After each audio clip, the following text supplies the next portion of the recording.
করে থাকি যে সবে বরাতে রাত্রি বুঝি নাই করে থাকি আমি করে থাকি লাইলাতুল কদর কখন আসবে আমি যে লাইলাতুল কদর পর্যন্ত বুঝতে পারবো আমার কোন নেতা আমাকে বলে দিয়ে গেছে তুই লাইলাতুল কদর পাবি আমার কোন নেতা আমাকে বলে দিয়ে গেছে তোকে সবে বরাতে তোকে সব মাফ করে দেওয়া হবে ঘুষও খাইতো আমার সবে বরাতে রাত্রে বুঝে থেকে মাপ পেয়ে নেই ভাগ্য নির্ধারণের দিন একটু আগে ঘুষের টাকা পকেটে ঢুকে গেছে এটা ভাগ্য নির্ধারণের দিন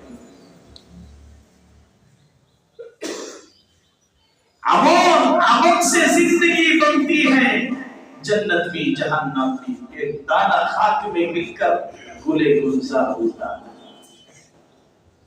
मेरे मोहतरम हाजिरीन আমলের দ্বারা জীবন গঠিত হয় রং তামাশার দ্বারা জিন্দেগি গঠন করা যায় না যেটাকে নিয়ে দৌড়াবার দরকার বছরে বাচ্চাকে আল্লাহ তাআলা 18 বার ডাকে আপনার নেতা আপনারে কয়বার ডাকবে জোরে বলেন কতবার ডাকবে অথচ নেতার জন্য জীবন দিয়ে বানায় জিন্দা পানি শুকায় ফেলায় নেতার নাম উচ্চারণ করতে করতে জিন্দা পানি শুকায় ফেলায় অমুকের সৈনিক তমুকের সৈনিক আরে না ফরমান একটা বার তুমি বলবা না যে আমি আপনার গোলাম তুমি অমুকের সৈনিক হতে তোমার দিলের মধ্যে আনন্দ লাগে তুমি তমুকের সৈনিক হতে তোমার দিলের মধ্যে আনন্দ লাগে অমুকের লোক হতে তোমার দিলের মধ্যে আনন্দ লাগে আরে কখন করা মুসলমান আমার কি একটু লজ্জা লাগে না যে মালিক আমাকে সৃষ্টি করেছে আমি একটু আপনাকে জানাই যে মালিক আমি আপনার গোলাম আমি কি একটু লজ্জা নিয়ে বলতে পারি না যে মালিক আমি আপনার গোলাম আপনি আমাকে আপনার গোলাম বানায়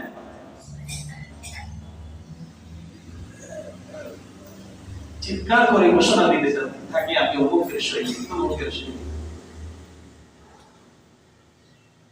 কথা বললে আমার হুজুরের কথা বললে অনেক সমস্যা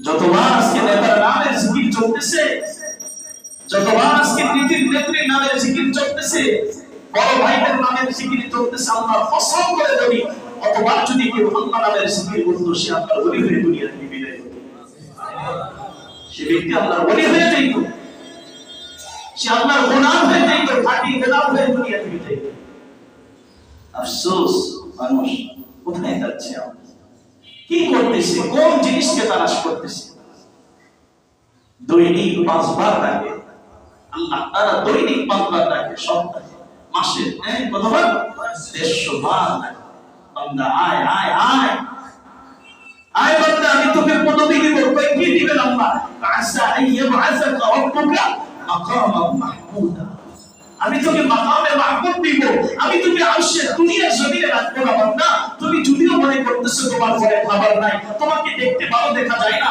তোমার ঘরে চুল নাই তোমার ঘরে ক্রিম নাই তোমার ঘরে রসুন নাই তোমার গায়ে ভালো পারফিউম নাই কোনো কিছুই নাই তারপর বান্দা তুমি চলে আসো আমার কুদরতি করবে আমার তোমারটা থেকে দেখো আমি তোমাকে ডাইনা দইরা আরশে আসিবে উঠে সুবহানাল্লাহ কেউ উঠাবে আল্লাহ আল্লাহ ডাকতেছে বান্দা দুনিয়ার মানুষ আমাকে পথ দিলে কতটুকু দিতে পারবে শেষ পর্যন্ত দিতে দিতে প্রধানমন্ত্রী বানাবে এরপরে কিছুদিন পরে জুতা দিয়ে বাইরে প্রধানমন্ত্রী থেকে নামাবে কথা বলেন ঠিক আর আল্লাহ যে পদবি দিবে সেটা কি নষ্ট করবে সেটা নষ্ট হবে না ভাই সেটা নষ্ট হবে না যাদেরকে 17 বছর 18 বছর পর্যন্ত পদ দিয়েছে আজকে তারা ওই পদ পাইয়াছে জেলখানা বানাইছে জেলখানার মধ্যে লুকুচুরি খেলায় এই তো অবস্থা দুনিয়া এই তো দুনিয়ার নিজাম তো বলতেছি আপনাকে আপনার নেতা ডাকতেছে কি পদ দিবে আপনাকে কি পদ পাওয়ার জন্য আপনি দৌড়াচ্ছেন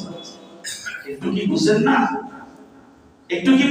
আপনি কিয়ামতের ময়দানে একটা রিকশাওয়ালার মাথায় নূরের তাজ উঠে যাবে সুবহানাল্লাহ একটা ব্যাগ চালকের মাথায় নূরের তাজ উঠে যাবে একটা মুচির মাথায় নূরের তাজ উঠে যাবে কেন সে দুনিয়ার জমিন থেকে দুনিয়া বানায় নাই, সে দুনিয়ার পদ আর পদবীর জন্য দৌড়ায় নাই, সে মালিকের কাছে দৌড়াইছে। একটা হলো নিজে দৌড়াইছে, আরেকটা হলো সন্তানদেরকে নিয়ে আল্লাহ তাআলার দিকে দৌড়াইছে। সন্তানদেরকে আলেম বানিয়ে দিয়েছে, হাফেজে কোরআন বানিয়ে দিয়েছে। কি রে ভাই, তোমার ঘরে খাবার নাই, তুমি কেন তোমার সন্তানকে আলেম বানাচ্ছ? তুমি তো পারো তোমার সন্তানটাকে একটা গ্যারেজের মধ্যে দিয়ে চাকরি করাইতে, তুমি তো পারো তোমার সন্তানটাকে স্কুল কলেজ ভার্সিটিতে পড়ে বড় শিক্ষিত বানিয়ে বড় চাকরি নিতে, এগুলো করতে পারো। তুমি কেন আলেম বানাচ্ছ? তুমি কেন হাফেজে কোরআন বানাচ্ছ? দুনিয়ার জমিনে কোনো কিছু পাই নাই, আমি আমার দুনিয়াকে নষ্ট করব। দুনিয়া তো যা হওয়ার হয়ে গিয়েছে, আমি আমার আখিরাতকে নষ্ট করতে চাই না। আমি আমার আমল দিয়ে পারবো কিনা জানি না, কিন্তু রাসূলের ওয়াদা যে ব্যক্তির সন্তান হাফেজ হয়ে যাবে, সেই সন্তান যদি কিয়ামতের ময়দানে দাঁড়ায়, আল্লাহ তাবারক ওয়া তাআলা তার বাবা মাকে তুলে মুকুট পরায় জান্নাতের মেহমান বানিয়ে দিবেন। সুবহানাল্লাহ। প্রিয় ভাইরা, এগুলো বিশ্বাস হয়? হ্যাঁ, এগুলো বিশ্বাস হয়? বিশ্বাস হয় কিভাবে? বিশ্বাস এত দূরের কথা হুজুর বিশ্বাস করা যায়? নেতা স্টেজে উঠে বলে এক কথা, বাইরে গিয়ে আরেক কথা। তো যে লোককে দেখি না, ওই লোকের কথা কি বিশ্বাস করা যায়? ওই লোকের কথা বিশ্বাস না করলে ঈমান থাকবে না। শুনে বলেন না। দালিকাল কিতাবু লা রাইবা ফি, কোনো সন্দেহের অবকাশ নাই।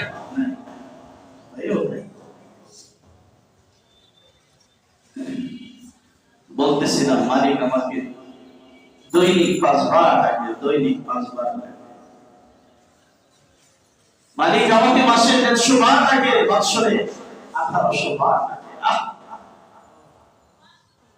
একটু কি কষ্ট লাগে না? মা আপনাকে 2টা 3টা ডাক দেওয়ার পরে যখন আপনি শোনেন না, তখন আপনাকে আবার যখন আসেন, এতগুলো ডাক দিলাম, বাবা তুই আসলি না। মায়ের মনটা খারাপ হয়ে যায়, বাবা তুই আসলি না। 2টা 3টা ডাক দেওয়ার পরেই মায়ের মন খারাপ হয়ে যায় যে মালিক আমাকে আপনাকে 1800 বার বছরে ডাকে, যে মালিক সকাল থেকে সন্ধ্যা পর্যন্ত আমাকে অক্সিজেন দিয়ে বাঁচিয়ে রাখছে, যে মালিক 3 বেলা ভালো করে খাবার আমার ঘরে প্রস্তুত করে দিয়েছে, আমাকে সকালের নাস্তা দিচ্ছে, আমাকে বিকালের নাস্তা দিচ্ছে। সে মালিক আমাকে ডাকতেছে, বান্দা আয়, তোর আরো রিজিক লাগবে, আমি তোকে দিব, আয়। তোর জিন্দেগির অভাব, আয় বান্দা, আমি তোকে তোর জিন্দেগির অভাবগুলোকে মোচন করে দিব। সে মালিক আমাকে একবার নয় 1800 বার। কি করেছি সে রবের জন্য? শুধুমাত্র দিন তালাশ করি, রাত্র তালাশ করি, কোন রাত্রে গেলে আমি আমার জিন্দেগির সব হালাল হারাম সব মিলিয়ে পাঠাইতে পারবো। সবাইকে ধোঁকা দেওয়া যাবে, কাকে ধোঁকা দেওয়া যাবে না? জুড়ে বলে আল্লাহকে ধোঁকা দেওয়া যাবে না। বলে আল্লাহ তাবারক ওয়া তাআলাকে ধোঁকা দেওয়া যাবে না। এজন্য মুহতারাম হাজিরিন, তো বলতেছিলাম,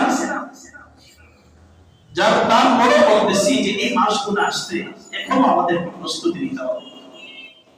এখন আল্লাহ তাবারক ওয়া তাআলার দরবার থেকে ক্ষমা নেওয়ার প্রস্তুতি নিতে হবে। যেহেতু আল্লাহ তাআলা বলছেন, আল্লাহর হাবিবকে দোয়া শিখাইছেন, আল্লাহুম্মা বারিক লানা ফি রজব ওয়া শাবান ওয়া বাল্লিগনা রমাদান। তাহলে আল্লাহ তাআলা রজব আর শাবানে কি দিবে ভাই? বরকত দিবে। কি দিবে? বরকত দিবে। তাহলে রজব আর শাবানে আমি বেশি বেশি ইবাদত করি, রজব আর শাবানের মধ্যে বেশি বেশি আল্লাহ তাআলার গোলামি করি। কোন দিনকে নির্দিষ্ট না করে, কোন রাতকে নির্দিষ্ট না করে, বেশি বেশি করে তোমার দিনকে সমান বানায়। দিনের বেলা রোজা রাখি, রাতের বেলা মালিকের দরবারে রোনাসারি করতে থাকি, যায় নামাজ মিশে। দিনের বেলা রোজা, রাতের বেলা রহমান ফিল লাইল ওয়া ফুরসান ফিন নাহার। আরে ভাই, আমাদের তো এমন হতে হবে দিনের বেলা মুসল্লা, একজন মুসল্লার একজন গোলাম, আর দিনের বেলা রাতের বেলা মুসল্লার একজন গোলাম মুসল্লা করতে দাঁড়িয়ে বসে আল্লাহ তাবারক ওয়া তাআলার দরবারে ভিখারি, আর দিনের বেলা ফুরসান ফিন নাহার দিনের বেলা মালিকের জমিনে আল্লাহর জমিনে আল্লাহর দ্বীন কায়েম করার ফিকির চালাইত। শুধুমাত্র দুনিয়া কায়েম করার ফিকির চলতেছে, পরপরই কায়েম করার ফিকির চলতেছে, আল্লাহর জমিনে আল্লাহর দ্বীন কায়েম করার ফিকির কারো মধ্যে নেই। কারো মধ্যে আজকে আল্লাহ তাবারক ওয়া তাআলার জমিনে দ্বীন ফিকির, দ্বীনকে চিন্তা করার ফিকির নাই। প্রিয় ভাইরা আমার, বলতেছিলাম আল্লাহ তাবারক ওয়া তাআলা আমাকে আপনাকে ডাকে, বছরের প্রত্যেকটা রাতে আমাকে আপনাকে ডাকে, শাবানও ডাকে, রজবেও ডাকে, শাবানও ডাকে। তারপরও আল্লাহ তাবারক ওয়া তাআলা লাইলাতুল কদর, লাইলাতুল নিসফি মিন শাবান,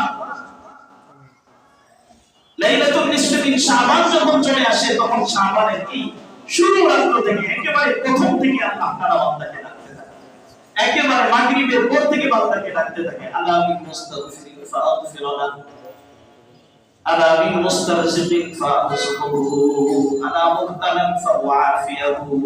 আল্লাহ তাবারক ওয়া তাআলা বান্দাকে ডাকে। এজন্য মুসলমান, এই শাবান মাস আমাদের সামনে, এরপরে রমজানুল মুবারক, এরপরে রমজানুল মুবারক, প্রস্তুতি নিতে থাকে। আল্লাহ তাবারক ওয়া তাআলা যত নিজেকে কুরবান করে দেয়, তো হযরত সাইয়্যিদুনা আবু বকর রাদিয়াল্লাহু তাআলা আনহু আমাদেরকে বলেছিলেন যে পৃথিবীর জমিনে অন্ধকার কয়টা মনে আছে আপনাদের? মনে নেই কয়টা? পাঁচটা অন্ধকার। এই পাঁচটা অন্ধকার থেকে বাঁচার জন্য রাস্তা কয়টা? পাঁচটা রাস্তা কয়টা ভাই? এগুলো মনে রাখতে হবে। আপনাদেরকে জিজ্ঞেস করলে মাঝে মাঝে জবাব দিতে তাহলে ভালো লাগবে, কারণ আমরা সারা সপ্তাহ কষ্ট করি একটা বয়ানের জন্য। আপনি যদি এটা মনেই না রাখেন তাহলে তো এই বয়ানের কোনো মিলতাল পাবেন না। সাইয়্যিদুনা আবু বকর রাদিয়াল্লাহু তাআলা আনহু কয়টা অন্ধকারের কথা বলছেন? পাঁচটা অন্ধকার। এর মধ্যে দুনিয়া জুলমাতুন, দুনিয়া অন্ধকার, ওয়াসিরাতু লাহু আত-তাকওয়া। এই দুনিয়ার অন্ধকার থেকে বাঁচার জন্য আলো কি? তাকওয়া। তাকওয়া, এই তাকওয়া বান্দা যেন মুত্তাকি হয়ে যায়, এজন্য আল্লাহ তাআলা রজব দিয়েছেন, শাবান দিয়েছেন। বান্দা যেন মুত্তাকি হয়ে যায়, এজন্য আল্লাহ তাবারক ওয়া তাআলা রমজানুল মুবারক দান করেছেন।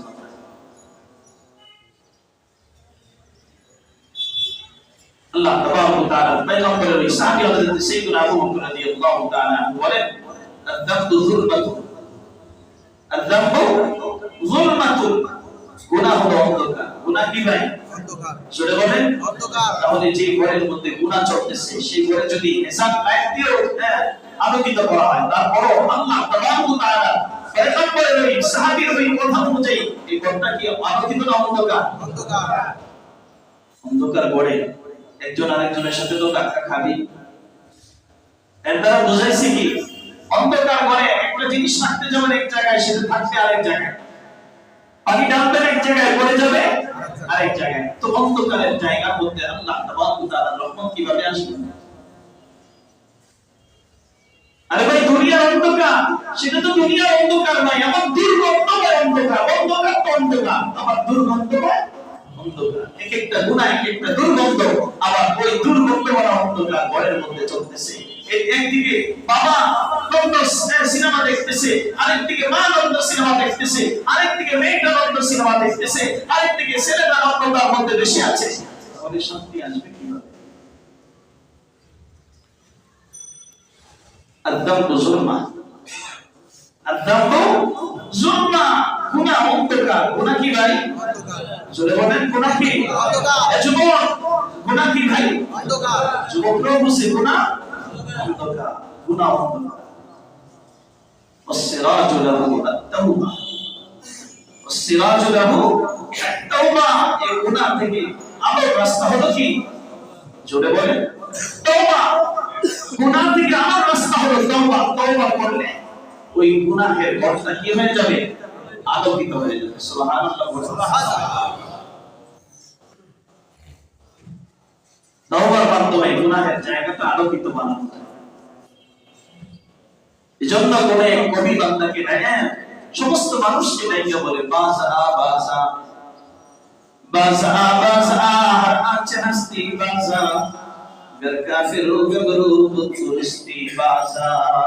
ফিরে আসো ফাফিরু ইলাল্লাহ এ বান্দা ফিরে আসো গোলাম ফিরে আসো বান্দা দৌড়াও দিকে দৌড়াও এখন তো দৌড়াই পদের দিকে দৌড়াই নেতার দিকে দৌড়াই কাল সময়কে আটকায় রাখতে পারি 16 বছর একজনে আটকায় রাখছে এখন থেকে আমি আটকাবো এই জন্য দৌড়াই এ বান্দা গুনাহের জন্য দৌড়াই পাপের জন্য দৌড়াই গুনাহ করতে পারবো কোন জায়গায় গেলে গুনাহ করা যাবে মদ আর সুয়ার পারের জন্য দৌড়াই বেগানা বেহায়া নারীর পিছনে দৌড়াই আল্লাহ তাবারক ওয়া তাআলা বলেন ফরমান না ফাফিরু ইলাল্লাহ কার দিকে জোরে বলেন ইমানদারের দৌড় কার দিকে হবে আল্লাহ ইমানদারের দৌড় দুনিয়ার দিকে হবে না ইমানদারের দৌড় কোনো প্রকার পদবীর দিকে হবে না ইমানদারের দৌড় হবে লা ইলাহা ইল্লাল্লাহ ফাফিরু ইলাল্লাহ আল্লাহ তাবারক ওয়া তাআলা বলে বান্দা ভাগতে থাকো দৌড়াইতে থাকো বান্দা কোন দিকে দৌড়াইবা অন্য জায়গার মধ্যে আল্লাহ তাবারক ওয়া তাআলা বলেন প্রতিযোগিতা করো সাবিকু প্রতিযোগিতা করো কিসের প্রতিযোগিতা করব দুনিয়ার প্রতিযোগিতা চলতেছে একজনে একটা দোকান বানাইছে আমাকে আরেকটা বানাইতে হবে একজনে একটা শোরুম বানাইছে আমাকে একটা হলে চলবে না দুইটার মালিক কত একজনে একটা বাইক কিনছে এটা হলে চলবে না আমার এর চাইতে দামি বাইক লাগবে একজনে নেতার অমুকের নাম পাশে চলে গেছে আমার নাম পাশে থাকলে চলবে না নেতার মাথার উপরে থাকতে হবে ঠিক না এই প্রতিযোগিতা চলতেছে দুনিয়ার প্রতিযোগিতা আল্লাহ তাবারক ওয়া তাআলা বলেন না সাবিকু ইলা মাগফিরাতিন মির রাব্বিকুম তোমার তো প্রতিযোগিতা করতে হবে রবের মাগফিরাতের দিকে সুবহানাল্লাহ বলেন কিসের দিকে আল্লাহ তাবারক ওয়া তাআলা যেদিকে গেলে ক্ষমা করবে সেদিকে প্রতিযোগিতা করতে হবে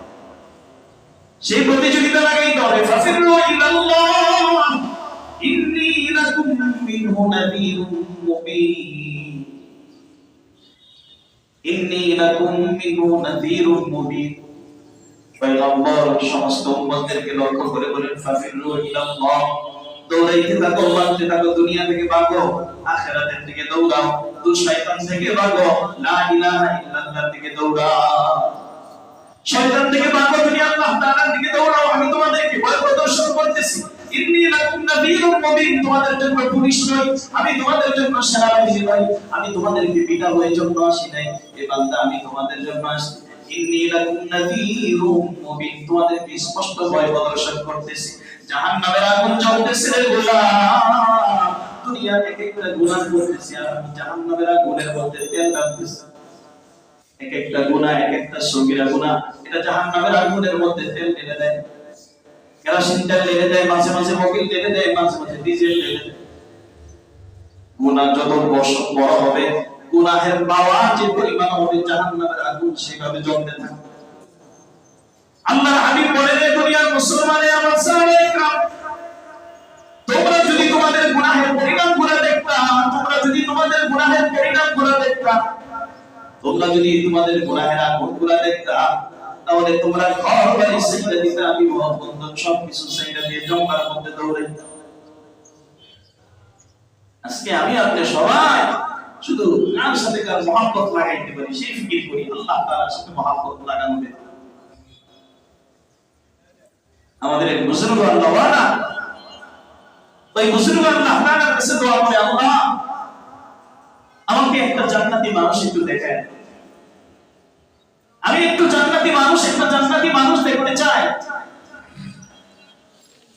মুহতারাম হাজিরিন আল্লাহ তাবারক ওয়া তাআলা বুজুর্গকে দেখায় দিলেন স্বপ্নে মারফতে যাও অমুক জঙ্গলের মধ্যে যাও একটা জান্নাতি যুবককে দেখতে পাবে সুবহানাল্লাহ ওই যুবকরা কি হওয়া যায় জান্নাতি হওয়া যায় জান্নাতের রাস্তা আল্লাহ বন্ধ করে দেয় নাই ভাই বন্ধ করে দেয় নাই এখনো পর্যন্ত আমার আপনার জন্য আল্লাহ তাআলা জান্নাতের দরজাগুলো খুইলা বান্দাকে ডাকে বান্দা আয় আমি তোকে maaf করে দেই জান্নাতটা তোর জন্য দিয়ে দিই সুবহানাল্লাহ ওই আল্লাহর বান্দা হযরত ওয়াহিদ রাহমাতুল্লাহি আলাইহি বলেন আল্লাহ আমি একটা জান্নাতের সঙ্গী দেখতে চাই একটা জান্নাতি মানুষ দেখতে চাই, আমাকে একটু দেখা করে যাও, জান্নাতের মধ্যে চলে যাও।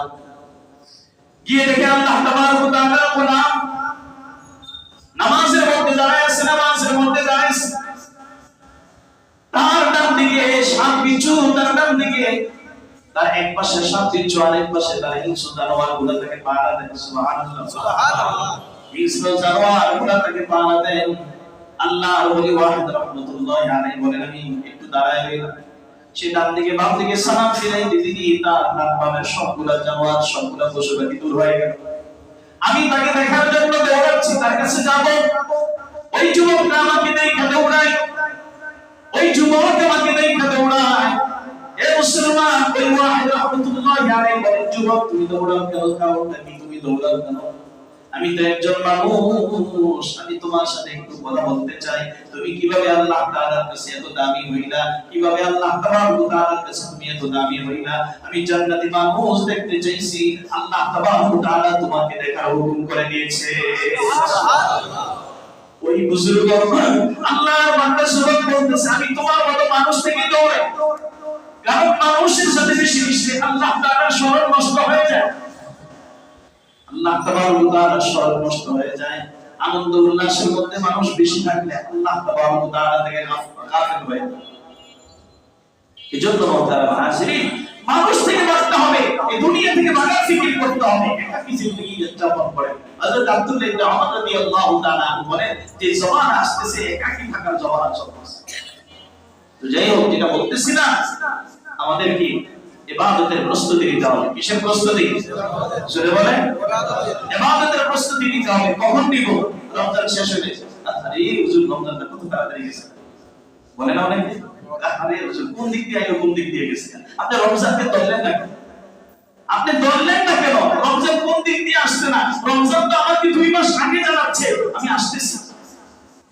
আল্লাহুম্মা বারিক লানা ফি রজব ওয়া শাবান, সেখান থেকে আমাদেরকে জানাচ্ছে, 2 মাস আগে জানাচ্ছে আমি আসতেছি। আমার ভুলটা হবে, কোন দিক দিয়ে চলে গেল? কোন দিক দিয়ে গেছে ভাই? আপনি ওই যে দোকানে থাকতে থাকতে রমজান গেছে, আপনার ব্যবসার কাপড় বেচতে বেচতে রমজান গেছে, আবার অনেক মাথায় হাতে, হাই হাই রমজান চলে গেছে, কাপড়টা এখন কিছুই বেচা হয় না। রমজান চলে গেছে, কাপড় বেচা হয় না, এই টেনশনে আছে। আরে রমজান চলে গেছে, আমি মাপ পাইছি কিনা এই টেনশন নাই। আল্লাহ তাবারক ওয়া তাআলা রমজানের আগে শাবান থেকে আমাদেরকে রমজানের প্রস্তুতি নেওয়ার তৌফিক দান করেন। রমজানের জন্য ভালো করে আল্লাহ তাবারক ওয়া তাআলার দরবারে কান্নাকাটি করার জন্য আমাদের এই সামনের দিনগুলো যতই আসতেছে, মুহতারাম হাজিরিন, ভালো দেখা যাচ্ছে না। আমাদের ভবিষ্যৎ যা আসতেছে ভালো দেখা যাচ্ছে না। তো ভবিষ্যৎ যেন ভালো হয়ে যায়, আমার ভবিষ্যৎ যাই হোক না কেন, আমি যেন ইবাদত করা ভবিষ্যৎ বানাইতে পারি, সেই তৌফিক আল্লাহ তাআলা আমাদেরকে নসিব করেন। যে কথাগুলো বললাম আপনারা আমাদেরকে আমল করার তৌফিক দান করেন। আর রজব আর শাবানের সমস্ত বরকত আল্লাহ তাআলা আমাদেরকে দান করেন। রমজান পর্যন্ত আল্লাহ আমাদের হায়াতকে বাড়িয়ে দেন। আমিন। ওয়া আখিরু দাওয়ানা আলহামদুলিল্লাহি রাব্বিল আলামিন।